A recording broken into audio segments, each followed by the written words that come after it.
Olá, tudo bem com vocês? Aqui é o professor Daniel Camargo e hoje nós vamos falar sobre pontuação, a pontuação dos adjuntos adverbiais. E as regras são fáceis, tranquilas e nós vamos fazer, como sempre, atividades comentadas para compreender o conteúdo. Então vamos lá. Como os adjuntos adverbiais têm a função de indicar a circunstância em que se desenvolve o processo verbal, bem como a de intensificar um verbo, um adjetivo ou um advérbio, recomenda-se usar a vírgula quando ele, que é o adjunto, vier após o verbo e seu respectivo complemento. Então eu tenho aqui, vi alguns professores, o verbo ver, o complemento.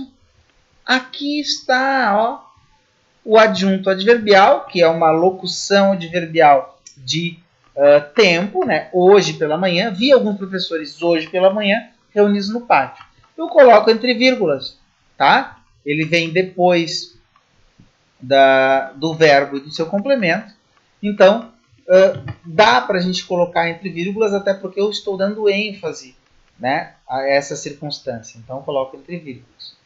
O adjunto adverbial anteposto ou intercalado também vai receber, que é na ordem indireta, né, também vai receber a vírgula. Mas tem um detalhe, ele pode, quando for apenas um advérbio, o adjunto adverbial, usar a vírgula ou não. Então vamos ver aqui. Mediante tal situação, o adjunto deve ser separado por vírgula.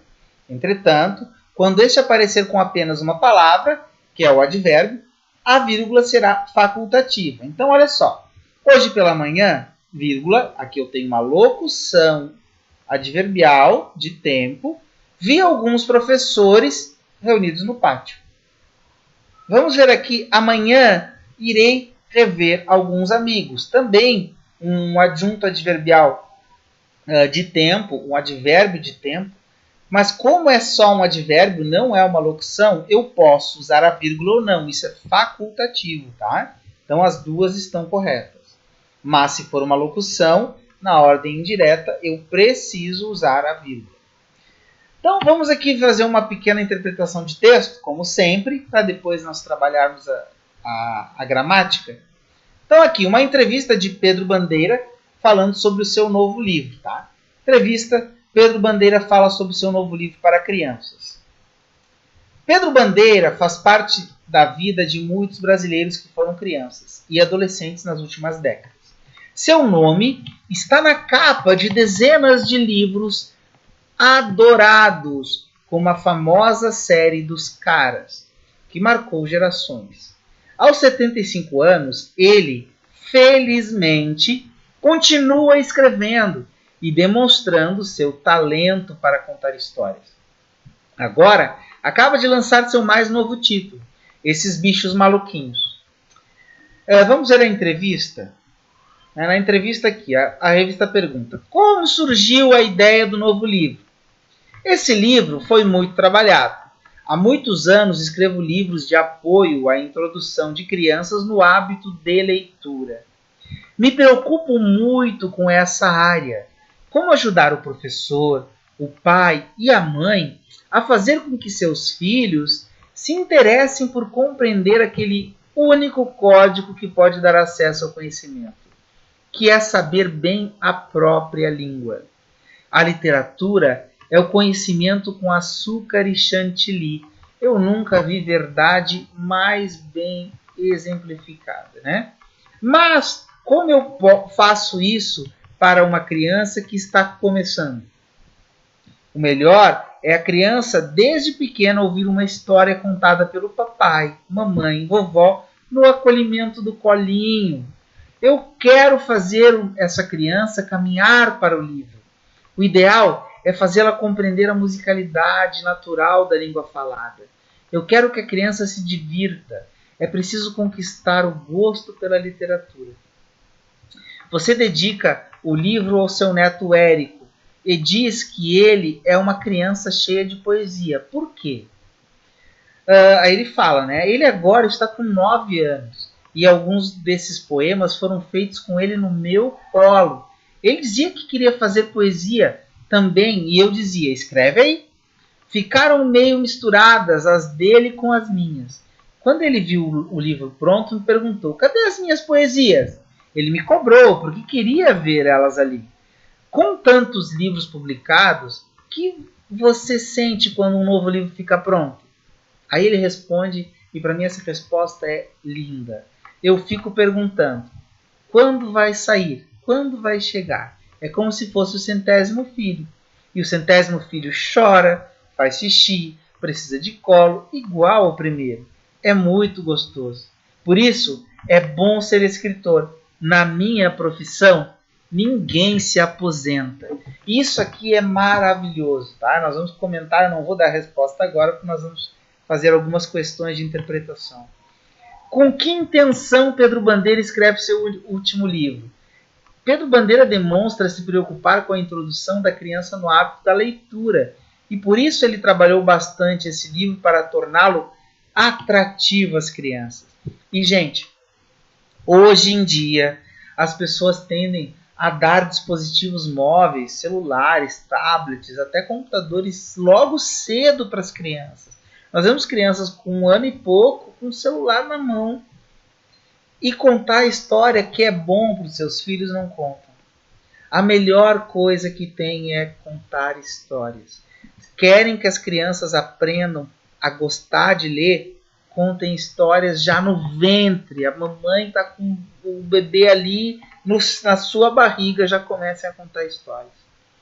A obra Esses Bichos Maluquinhos conta com a participação especial de quem? Como se deu essa participação? Primeiro, uma dica. Pessoal, interpretação de texto, as respostas estão no texto. Ele fala, né, a participação do seu neto, Érico, né, que no colo ajudava a construir poemas, porque ele próprio queria ser escritor, né? Então, sempre interpretação de texto, voltem para o texto. Para Pedro Bandeira, é bom ou não se aposentar? Aqui ele demonstra como é importante também uma coisa que está em desuso hoje, né, no meio intelectual. Mas os ditados populares, né, dizem os antigos que quem trabalha com o que gosta, quem faz o que ama, não trabalha um dia sequer na vida. E aqui ele acabou de falar sobre isso, né? Ele ama escrever, ele faz o que gosta, ele não trabalha. Então, para muitas pessoas que trabalham esperando a aposentadoria constantemente, é porque não gostam do que fazem. É porque são infelizes, estão lá pelo dinheiro. Né? O dinheiro, logicamente, é importante. Mas ele não, ele faz o que gosta. Então, para ele, a aposentadoria, ele até nem quer se aposentar. Coloque a vírgula adequadamente e explique por que ela foi empregada. Aqui vamos para justamente o nosso conteúdo, né?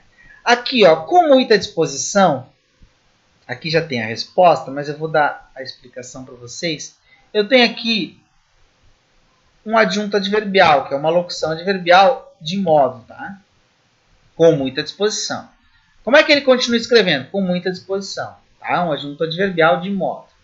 Eu preciso, quando eu tenho uma locução adverbial, na ordem direta, colocar a vírgula. E a vírgula está aqui. Aqui é a mesma coisa. Neste ano, uma locução adverbial de tempo, está na ordem direta, preciso botar a vírgula.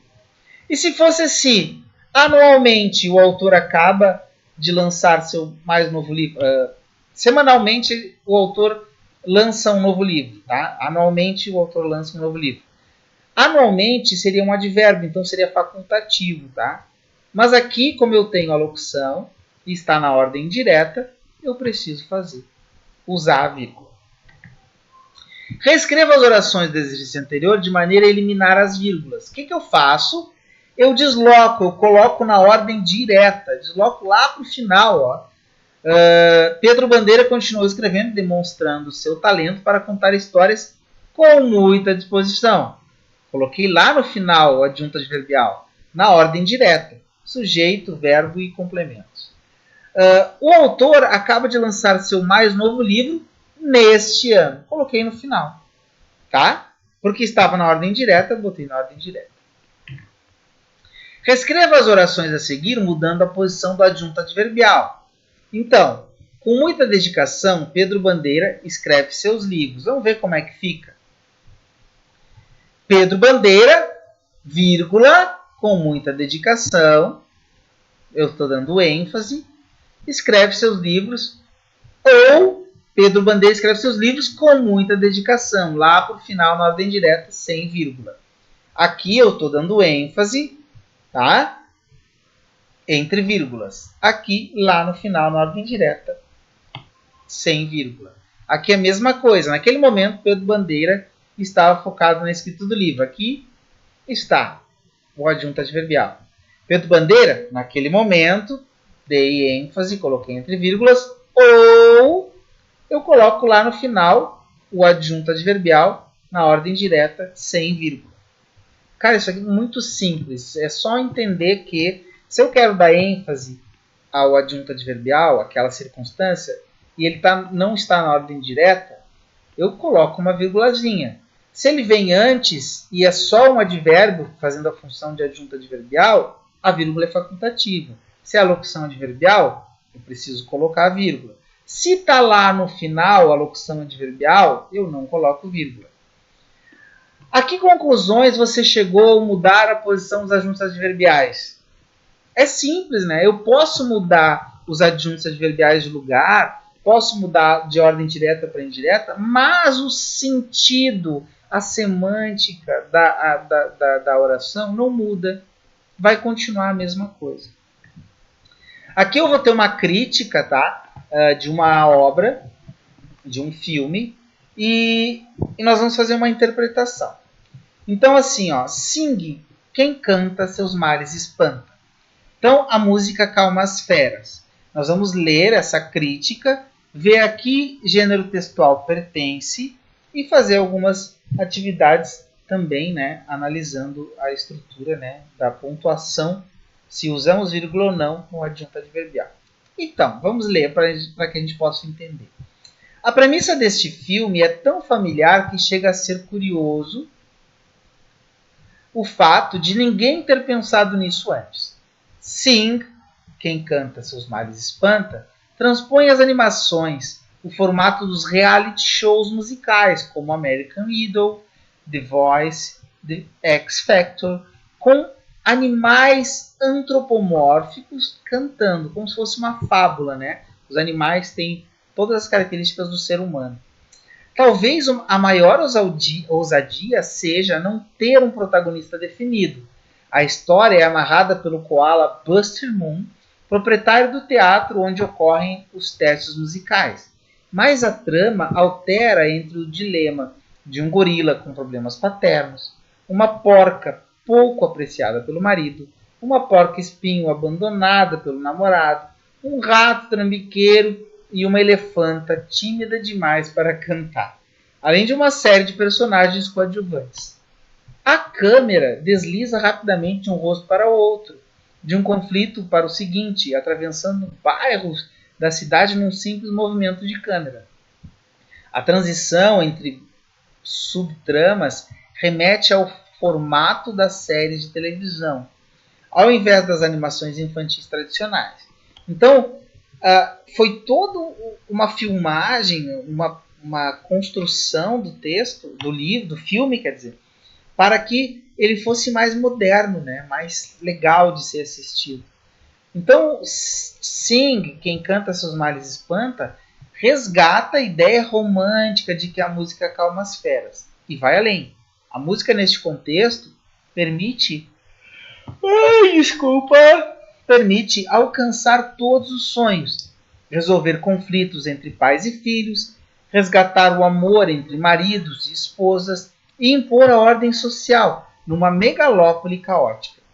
Não é por acaso que os dinâmicos personagens só se concentram durante a apresentação final, que é onde ficam todos juntos, organizada sobre um palco em ruínas. A canção é vista como uma espécie de cola social, uma idealização de princípio de solidariedade e da reinvenção de si próprios. Então, assim, ó, no trecho a seguir, identifica-se a opinião do autor sobre o filme Sing, quem canta seus males espanta. Essa é uma das características do gênero textual. A premissa deste filme é tão familiar que chega a ser curioso o fato de ninguém ter pensado nisso antes. Talvez a maior ousadia seja não ter um protagonista definido. Essa é uma característica nitidamente do gênero textual resenha crítica. Por quê? Está escrevendo sobre uma obra e está criticando, dando a sua opinião pessoal. Observe o trecho a seguir e responda a questão. A história é amarrada pelo koala Buster Moon, proprietário do teatro onde ocorreram os testes musicais. Mas a trama altera entre o dilema de um gorila com problemas paternos, uma porca pouco apreciada pelo marido, uma porca espinho abandonada pelo namorado, um rato trambiqueiro e uma elefanta tímida demais para cantar, além de uma série de personagens coadjuvantes. Nesse trecho, o autor do texto, de forma resumida, situa o leitor quanto a todos os personagens, né, e as suas formas de atuações, né? Qual o enredo do filme e o que tomou tão inusitado, o que o tornou, né, tão inusitado para o público? O filme conta várias histórias ao mesmo tempo, enquanto os personagens fazem testes para participar de uma competição de cantores, né, que é um reality show. Nunca ninguém havia pensado em transpor para a animação um formato de reality show musical, o que surpreendeu o público e a crítica, né, assim como tornou também o filme mais atrativo. Ao ler a crítica do filme, você teve vontade de assisti-lo? Isso aqui é uma resposta pessoal, né? E nós todos, a maioria de nós, vai sim sentir vontade de assistir, porque a crítica foi bem escrita, né? E aqui, ó, reescreva as orações acrescentando um adjunto adverbial deslocado no texto. Então, a música calma as feras. A música, hoje em dia, acalma as feras. Colocamos aqui um adjunto adverbial de tempo. Sing, quem canta seus males espanta, transpõe as animações no formato dos reality shows musicais. Sing, quem canta seus males espanta, transpõe as animações, vírgula, de maneira extraordinária, vírgula, o formato dos reality shows musicais. Aqui, o adjunto adverbial de modo. Tá? Explique por que no trecho do texto não foi empregada a vírgula no advérbio, rapidamente, que está deslocado. A câmera desliza rapidamente de um rosto para o outro, de um conflito para o outro, para o seguinte, atravessando bairros da cidade num simples movimento de câmera. Então aqui, ó, como se trata de um advérbio curto, que é uma palavra, né? Só, porque se fosse seria uma locução adverbial, se fosse mais de uma palavra.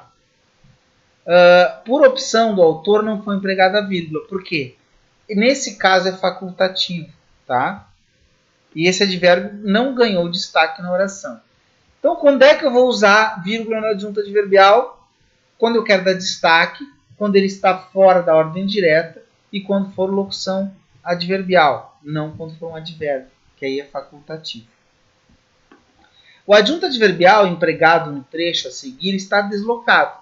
Em que outro local ele poderia aparecer sem mudar muito o sentido do texto? Vamos olhar ele aqui, ó.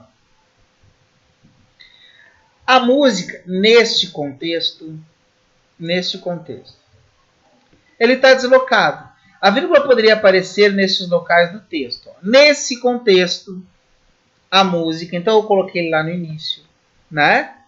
A música permite, nesses contextos, alcançar todos os sonhos, resolver conflitos entre pais, resgatar o amor entre marido e esposa. A música permite alcançar nesse contexto. Olha só, aqui eu já fiz diferente. A música permite alcançar. Eu coloquei o verbo, o complemento, o verbo e aqui antes do complemento no meio dando um destaque. Então tem várias formas que eu posso utilizar. Posso colocar lá no fim, posso colocar no meio, posso colocar no começo, né?